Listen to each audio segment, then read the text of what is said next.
20 minit ya. 20 minit lebih sikit tak apa. Okey. 20.45.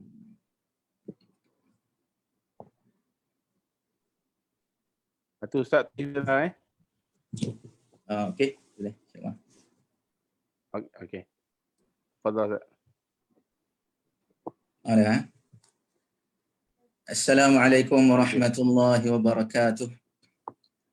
Bismillahirrahmanirrahim. Alhamdulillahi rabbil alamin. Wassalatu wassalamu ala atammani akmalani khairi khalqillah wa ala alihi wa sahbihi wa man wala. Allahumma la sahla illa ma ja'altahu sahla wa anta taj'alul hazna idza syi'ta sahla. Ma syaa Allahu kana wa ma lam yasha' lam yakun. Aqulu billahi taufiq. Alhamdulillah, syukur kita kepada Allah Azza wa Jalla atas limpah dan rahmat kasih sayang Allah. Kita semua pada malam ini diizinkan oleh Allah untuk meneruskan lagi program 20 minit bersama adab Islam. Anjuran daripada media Sunnah Malaysia. Tuan-tuan dan puan boleh ikuti Facebook kita, page rasmi media Sunnah Malaysia. Alhamdulillah, bersyukur kita pada Allah Azza wa Jalla, sekalipun malam ni kita lambat sikit lah. Asal kita target dalam pukul 10, tapi kita start 10.23 tadi. 10.23 lewat sikit 23 minit sebab ada sikit masalah teknikal. Biasalah benda ni saya pun first time. Pertama kali baru pakai aplikasi Zoom ni. Tak pernah pakai, selalu duk pakai Facebook Live. Jadi aplikasi Zoom ni dia ada beberapa benda teknikal sikit lah. Kita baru nak buka dia punya audio, dia punya video dia macam mana, nak download dia. Tapi apapun alhamdulillah ala kulli hal, Allah Azza wa Jalla mengizinkan kita untuk meneruskan lagi program kita pada malam ni. Baik, tuan-tuan dan puan dirahmati Allah sekalian. Alhamdulillah, syukur kepada Allah Azza wa Jalla kerana kita semua masih diberi peluang untuk berada dalam bulan Ramadan, terutama yang pada 10 malam yang terakhir ini. Tuan-tuan mungkin sedang sibuk dengan tarawih tadi, ada yang baru balik pada masjid. Hari ini kita dah dapat pengumuman daripada Menteri Agama kita. Begitu juga beberapa negeri seperti Perak, seperti mana juga Selangor telah pun rasmi, dan mungkin negeri-negeri lain dibukanya salat Jumaat esok insya-Allah. So ini satu perkembangan yang cukup menarik, cukup baik. Dan kita doa pada Allah Azza wa Jalla dibuka dengan lebih luas lagi, selari juga dengan menjaga keselamatan kita daripada wabak COVID-19 ni. Jadi apa khabar tuan-tuan dan puan? Dah berapa juzuk kita baca dah Quran? Bagaimana dengan sedekah kita, tarawih kita, qiyam kita, tahajud kita, amal saleh kita? Bagaimana? Adakah semakin naik ataupun yang semakin menurun? Pada akhir-akhir daripada Ramadan ni mungkin dia dah mula slow, dah mula letih, penat. Yang ni biasalah. Tapi kalau kita boleh maintain steady, itu pun dah cukup baik. Hayakumullah pada tuan-tuan puan yang baru masuk. Masuk guys. Masuk. Ajak kawan-kawan masuk, share, komen, kongsi dengan kawan-kawan yang lain, ajak masuk untuk kita sama-sama menyokong media Sunnah Malaysia kita. Bagilah sumbangan kepada media Sunnah Malaysia kita. Jika tak mampu dari segi sumbangan wang ringgit, mungkin sumbangan dalam bentuk gerak kerja, membantu untuk kongsi, share, untuk hargai usaha mereka yang walaupun dalam kesibukan COVID ini boleh lagi buat teknikalnya, duk settingkan untuk kita, buat percuma untuk kita, tak perlu dibayar, kita relax, sandang saja, duduk dekat meja kerusi sandang, duduk tengok saja. Jadi setiap kita kena ada bagi sumbangan, tuan-tuan dan puan, bantu dan sumbanglah apa yang terdaya untuk media Sunnah Malaysia kita. Baik, tuan-tuan dan puan dirahmati Allah sekalian. Tajuk kita pada malam ini insya-Allah 20 minit bersama adab Islam, iaitu adab kepada suami. Tajuk ni adab kepada suami ni tajuk yang agak kontroversi, menimbulkan, mencetuskan kontroversi, mungkin kemarahan pada sebahagian feminism. Sebahagian daripada muslimat mungkin tertanya-tanya kenapa adab terhadap suami, kenapa tidak adab terhadap isteri juga? Suami kena beradab pada isteri, isteri kena beradab pada suami. Kenapa suami satu hala saja adab pada suami? Jadi saya ingat tajuk ni mungkin agak kontroversi dan mungkin Ustaz Ahmad Fauzan, Ustaz Fauzan kalau ada menonton live kita pada hari ni, kalau tak ada, tuan-tuan puan tolong sampaikan kepada Ustaz Fauzan. Ustaz Fauzan saya rasa dia sepatutnya mendapat tajuk ini. Mungkin mereka ni silap orang kot bagi tajuk pada saya.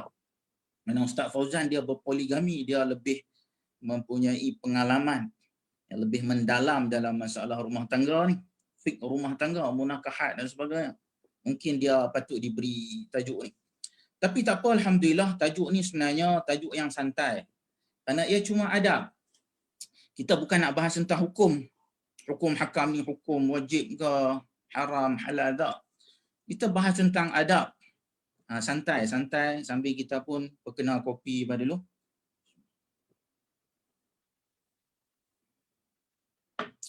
Santai minum kopi dulu, tuan-tuan pun boleh sambil-sambil minum, sambil-sambil duduk makan murid, sambil boleh dengar kita punya live pada malam ini. Jadi bukan bab hukum hakam tapi adalah bab adab. Tuan-tuan dirahmati Allah sekalian. Pertama sekali sebelum kita masuklah beberapa adab terhadap suami ini. Pertama sekali kita kena faham bahawa Allah Azza wa Jal telah menciptakan kita semua, saya, tuan-tuan, puan-puan, laki, perempuan, jantan, betina, suami, isteri. Allah Azza wa Jal menciptakan kita dan Allah lebih mengetahui tentang fitrah kita sebagai lelaki dan wanita. Fitrah sebagai lelaki dan wanita. Allah lebih mengetahui. Sebab itu di dalam Al-Quran, Allah Azza wa Jalla telah menegaskan dalam surah Ali Imran ayat 36, firman Allah Azza wa Jalla, a'udzubillahi minasyaitonir rajim, wa laysa adh-dhakaru kal-untha. Maksudnya apa? Dan tidaklah sama zakar dengan untha. Zakar adalah lelaki. Tidaklah sama lelaki itu dengan wanita. Dua ni takkan sama.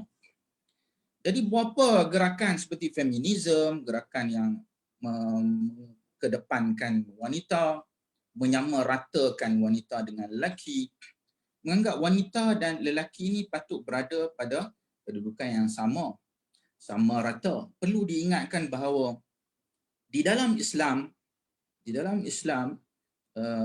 adil itu keadilan bukan makna sama rata. Sama, adil itu sama rata. Contohnya macam kita ada anak tingkatan 1 dengan darjah 1. Anak darjah 1 mungkin kita bagi RM10. Dia pergi sekolah untuk dia buat makan, beli barang ke, beli kertas ke apa. Kita bagi RM10. Anak tingkatan 1 sama rata kita bagi RM10. Tak kena. Anak tingkatan 1 mungkin kita kena bagi dekat dia RM20. Sebab dia tingkatan 1 mungkin dia makan kuat. Darjah 1 mungkin dia makan sikit. RM10 dia makan mungkin RM5 je. RM5 dia ada nak beli barang-barang lain ataupun dia simpan dalam tabung.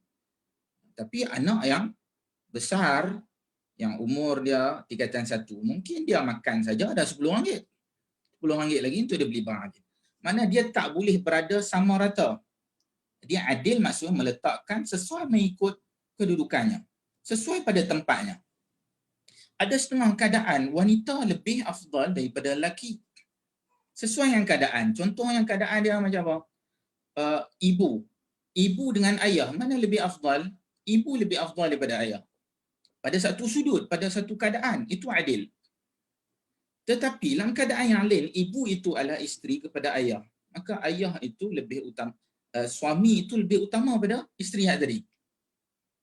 Suami lebih utama daripada isteri yang tadi. Pada kedudukan apa? Suami isteri. Pada kedudukan anak dengan ibu, ibu lebih utama berbanding ayah.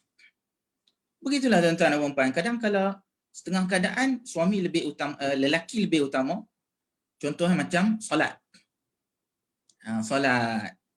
Walaupun kita ada mak, ayah, mak lebih utama secara umum, tapi bila time solat, mak tak boleh naik jadi imam. Kita kena bagi ayah kita jadi imam. Terutamanya musim PKP ni. Musim PKP, ayah tak boleh. Bagi mak jadi imam. Tak boleh ayah kena jadi imam tarawih, ayah kena jadi imam solat raya nanti. Ayah. Tapi secara umumnya ayah dengan ibu lebih utama berbanding ayah.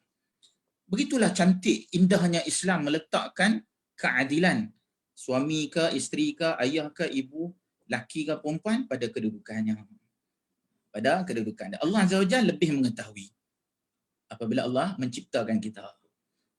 Itu yang pertama sekali. Sebelum kita masuk adab, jadi mungkin timbul persoalan. Apa ni adab pada suami? Kenapa tidak adab pada isteri juga? Malam ni juga insya-Allah kita akan tengok adab terhadap suami, adab terhadap isterinya juga. Cuma secara umumnya suami dengan isteri, isteri dengan suami, mana lebih utama? Suami berada pada kedudukan lebih utama berbandingan isterinya. Dan ini Allah Azza wa Jalla yang telah menetapkan hukum alam ini, hukum fitrah ni bagi kita. Itu yang pertama. Yang kedua, tuan-tuan dan puan dirahmati Allah sekalian, berkaitan dengan adab terhadap suami, adab dalam hubungan suami isteri. Pada musim bulan Ramadan ini, memanglah kita puasa. Puasa, lepas tu tarawih, malam pula, terutama 10 malam yang terakhir ni, memang kita akan tarawih tu lebih, qiyam tu lebih.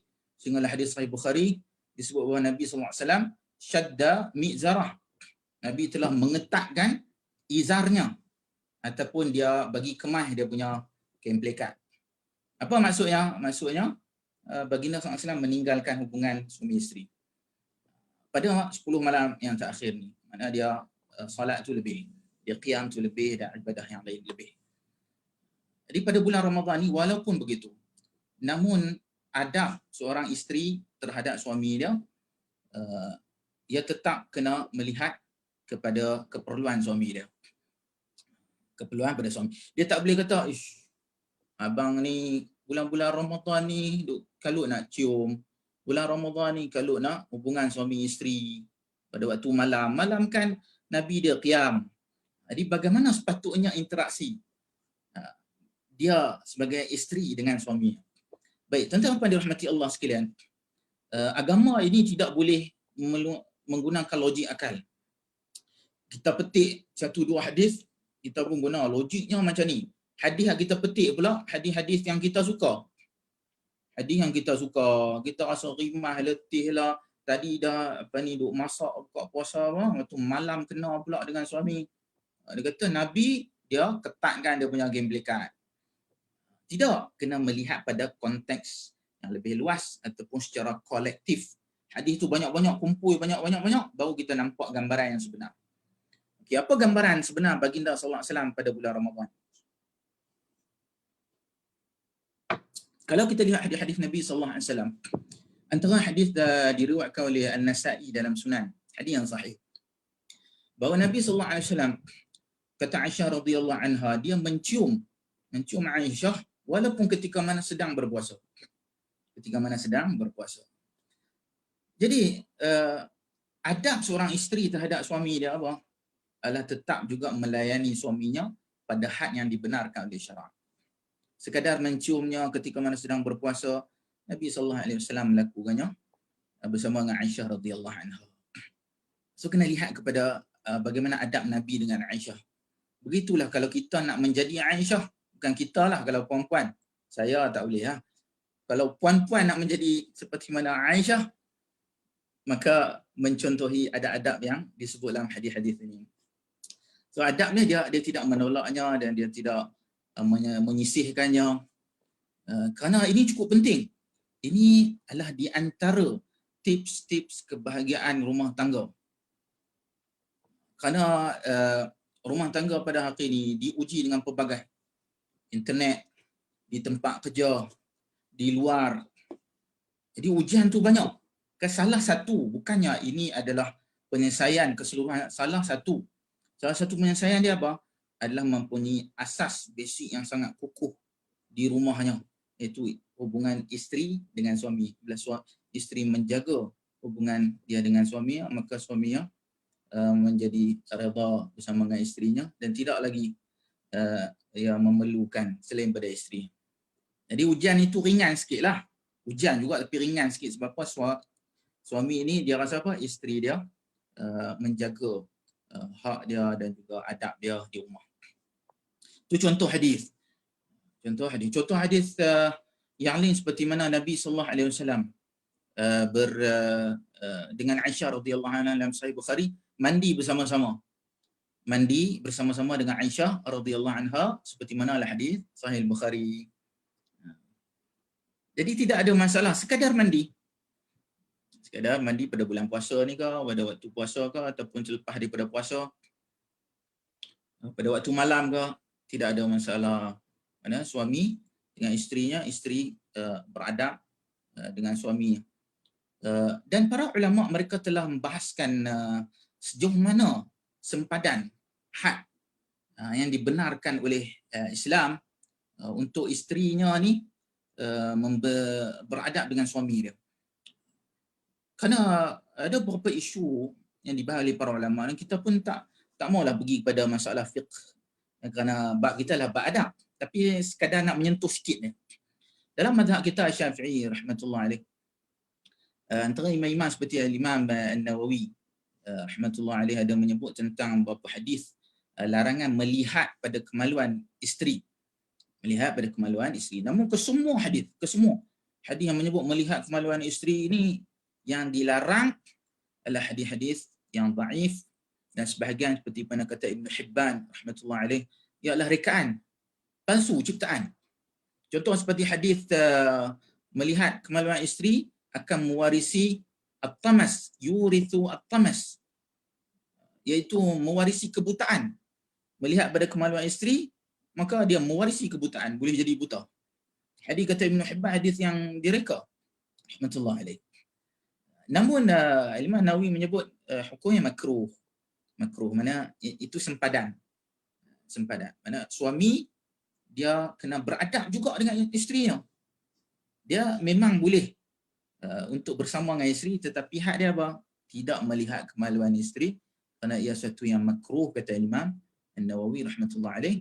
Walaupun imam-imam mazhab yang lain selain pada Syafi'iyah berpandangan ia harus tidak makruh sebab dalil semuanya sama ada dhaif atau ia palsu. Dhaif dan ke bawah. Tapi walaupun dhaif, sebagai adab, bukan kata hukum, kita tak hukum kata haram, tak. Sebagai adab, suami dia menggauli isterinya dengan baik, maka di antara adabnya tidak melihat kemaluannya. Jika tidak melihat kemaluannya, apatah lagi yang lebih jauh daripada itu. Seperti isu oral sex, adanya isu menelan najis dan sebagainya. Jadi para ulama bahas yang ni dia punya had dia lah. Adab suaminya pula dia menghargai isterinya. Sebab kadang-kadang isteri tidak redha.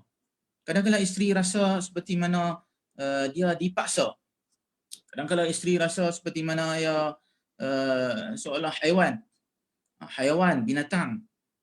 Ataupun kadang-kadang ia tak sesuai dengan norma adat sebagai orang Melayu. Walaupun saya bukan Melayu lah, saya Mamak. Tapi kurang sesuai dengan adat timur, adat Melayu dan sebagainya. Kadang isterinya dia tak mau. Kata boleh tak mau.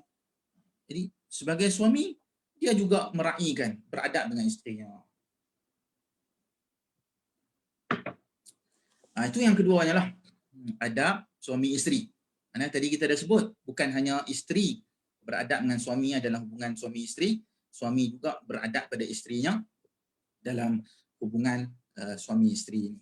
Iaitu dia tidak memaksanya sehingga sesuatu yang dia tak sukai, dia rasa ia jelik, geli dan sebagainya, maka suami dia beradab dengan isterinya.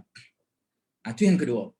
Yang ketiga adab suami isteri dalam melakukan kerja rumah. Antara isu pada musim Covid ni apa? Kerja rumah. Terutama bulan Ramadan ni nak masak sahur, masak buka puasa bukan senang. Sebab masak tu kadang ada macam-macam jenis. Ada manisan lagi, pencuci mulut. Lepas tu ada mori pula lepas tarawih. Jadi kerja PKP kerja masak. Lepas tu kerja nak cuci bilik air, mop-mop lantai, basuh baju apa semua. Jadi kerja rumah ini, bagaimana adab suami isteri pada kerja rumah. Memang para ulama fuqaha bahas kerja rumah ni kerja siapa? Kewajipan siapa? Baik, jumhur majoriti para ulama memang berpandangan kerja rumah ni adalah kerja isteri lah. Kerja rumah adalah kerja isteri. Namun mereka memperincikan kalaulah isteri tidak mampu untuk buat kerja tersebut, maka suami wajib untuk melakukannya. Kalau tak mampu, contohnya macam hari ni bini kita dia kena senggugut. Hari ni dia senggugut. Dia pening kepala tak boleh masak. Kita pergi beli makanan hak siap. Untuk dia makan, kita pun makan. Tapi kalau kata hari ni dia sihat, segar, bugar, maka dia memasak makanan untuk suami dan juga anak-anak dan diri dia sendiri. Dia perincikan kalau ketika itu isteri tidak mampu untuk buat, maka suami baru dia kena ambil alih lah. Benda tu. Isteri tengah sakit, tengah terlantar sakit, takkan kita nak suruh dia pergi cuci bilik air. Kita pergi cuci ataupun kita panggil orang main cuci ya. Kalau dia sihat elok, maka dia cuci. Dan juga Malikiyah, mazhab Malikiyah masyhur di kalangan mereka, kalau suami itu kaya, suami wajib untuk buat kerja tu. Kalau suami kaya, contohnya suami ni kaya, dia wajib untuk ambil pembantu rumah main cuci. Sebab dia kaya. Kalau dia tak kaya, isteri tu dia kena buat. Tapi yang ni masalah fiqh, bahasan tu panjang. Dan kita pun tak mau masuklah masalah ni hukum dia apa, wajib, halal, haram. Tak. Kita nak lihat hadis-hadis Nabi SAW macam mana. Hadis Nabi macam mana. Baik, kalau kita tengok hadis-hadis Nabi SAW, antara hadis dalam Sahih Bukhari, diceritakan oleh Aisyah radhiyallahu anha. Kata Aisyah, Nabi SAW, dia ni biasanya buat kerja-kerja rumah, dia bantu kerja-kerja rumah. Dan apabila azan berkumandang, dia akan keluar pergi salat. Dia akan keluar pergi salat. Apa maksudnya? Maksudnya bukannya asalnya kerja Nabi. Buat kerja rumah ni bukan asal kerja Nabi. Asalnya Aisyah radhiyallahu anha yang buat. Cuma Nabi tolong, bantu je. Tapi bila azan Nabi tinggal dia pergi azan. Kalau kerja dia asal, dia kena buat kerja tu. Mana bukan kerja asal dia yang tu. Isteri. Kerja asal isteri. Suami dia bantu. Tapi kerja asal suami apa? Pergi salat jemaah. Pergi menuntut ilmu. Pergi bekerja. Pergi keluar beli barang. Itu kerja asal. Tapi bila dia dah balik, dia bantu isteri dia. Itu hadis Nabi sallallahu alaihi wasallam. Begitu juga dalam hadis Sahih Bukhari ada diceritakan oleh Aisyah radhiyallahu anha. Aisyah ketika itu sedang haid, kata Aisyah, dan Nabi beriktikaf di dalam masjid. Kita sedia maklum rumah Nabi dengan masjid ni kembang. So Nabi dia iktikaf dalam masjid, terutama 10 malam akhir ni, Nabi iktikaf masjid. Kemudian Nabi akan mengeluarkan kepala dia. Kepala dia bawa keluar kat tingkap masjid dan Aisyah akan sikat rambut dia dalam keadaan sedang haid. So maksudnya apa? Maksudnya Aisyah memang buat kerja rumah. Kerja rumah apa? Sikat rambut ni bukannya kerja yang kita kata kerja yang sangat penting. Sangat penting apa? Sangat penting dari segi timing, teknikalnya. Yang pentinglah sebagai hubungan suami isteri, dari segi timing, segi teknikal. Adakah benda tu benda yang memang sangat mustahak? Tidak. Sikat rambut. Kalau Aisyah pun kerjanya sikat rambut, apatah lagi kerja yang serika baju ke, basuh baju ke, memasak ke. Kerana sikat rambut itu bukanlah benda yang sangat utama, tetapi dibuat oleh Aisyah. Di hadis menunjukkan apa? Aisyah radhiyallahu anha berkhidmat pada Nabi sallallahu alaihi wasallam pada sekecil-kecil perkara. Pada sekecil. Jadi berdasarkan hadis ni, apa yang patut kita faham dari segi adabnya, seorang isteri berkhidmat pada suaminya sedaya mungkin, sekecil mungkin. Walaupun mungkin kepik kuku. Dan setengah perkara juga suami kena ada timbang rasa. Ada satu pertimbangan.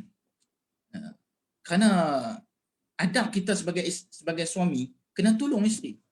Kerana Nabi SAW tadi, walaupun Aisyah sikat rambut dia, tapi Nabi membantu kerja-kerja rumah kecuali pada waktu solat.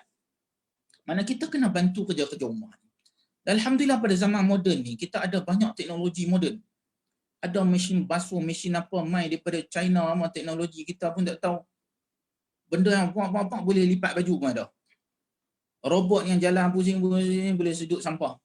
Macam-macam teknologi ada. Siapa ada duit lebih, manfaatkan teknologi. Siapa ada duit lebih mungkin boleh ambil pembantu rumah. Walaupun pembantu rumah ni bahaya, biasa isteri dia tak mau membantu rumah. Sebab dia mula-mula bantu, lepas tu dia jadi suri. Dia pembantu, lepas tu dia jadi suri pula, suri rumah. Kita boleh ambil membantu part time. Part time hari Sabtu Ahad ke dia mai bantu. Kan? Jika tak maka kita sendiri membantu. Kita sendiri membantu. Jadi saling beradab di antara satu sama lain. Dan memang setengah perkara perlu diingat pada para isteri, setengah perkara memang dia perlu sentuhan daripada seorang isteri. Sentuhan. Contohnya makan. Makan, minum kena sentuhan pada isteri. Macam sikat rambut, sentuhan pada isteri. Benda-benda tu benda peribadi, private. Setengah benda tak perlu sangat sentuhan isteri. Macam mop lantai, basuh baju. Benda tu mesin boleh buat. Tapi benda-benda yang kadang kepit kuku, itu menyebabkan suami isteri itu menjadi lebih bahagia. Jadi Nabi SAW telah menunjukkan pada kita akhlak yang baik, adab yang baik dalam masalah. Itu yang ketiga. Masa pun telah mencemburui kita. Minta maaf tuan-tuan, lebih sikit 20 minit. Last penutup. Penutup. Kita buat kesimpulan lah.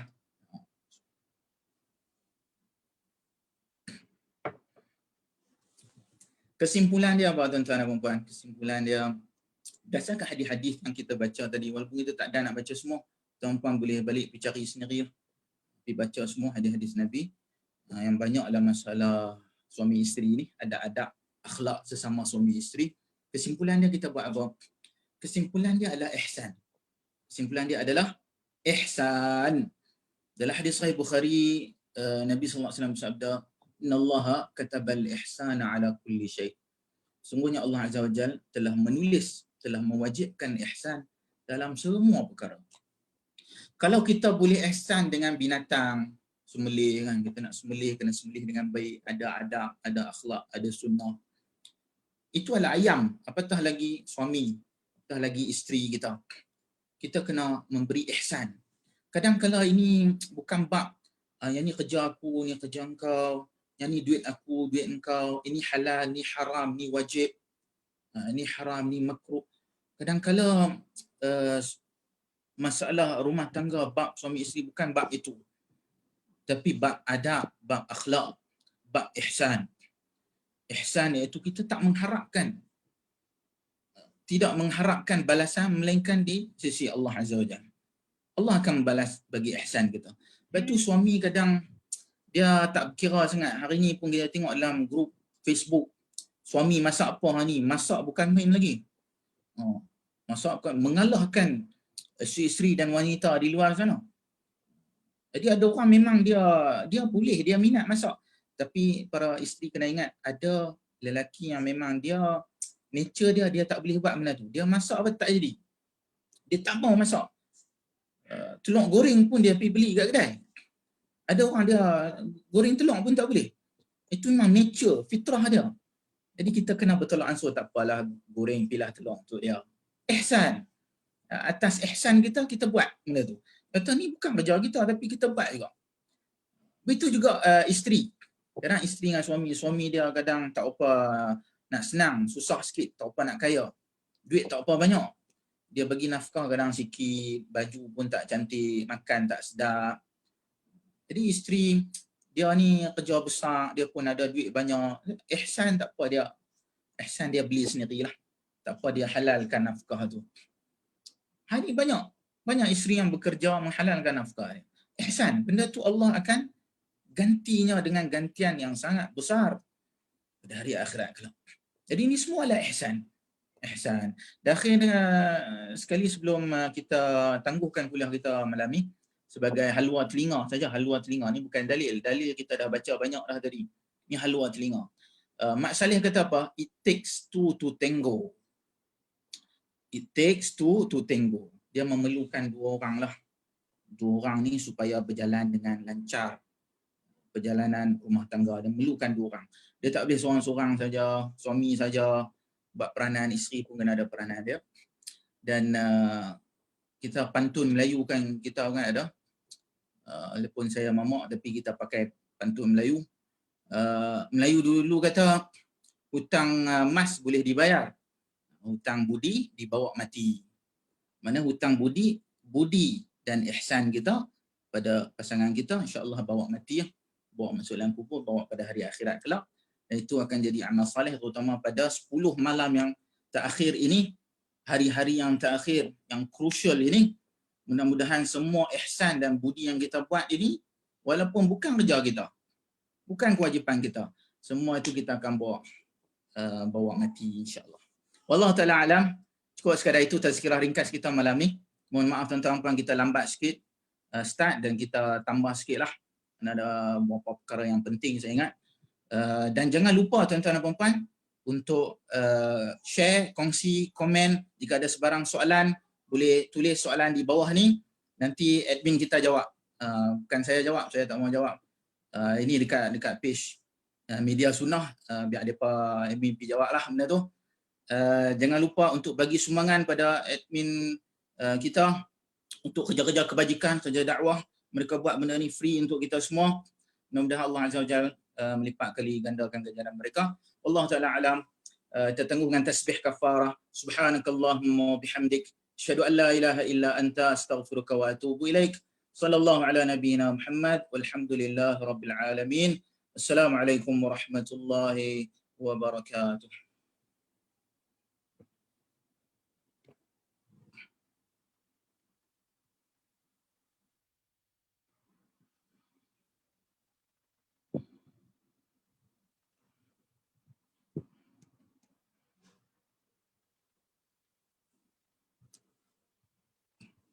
Macam yang okey tak?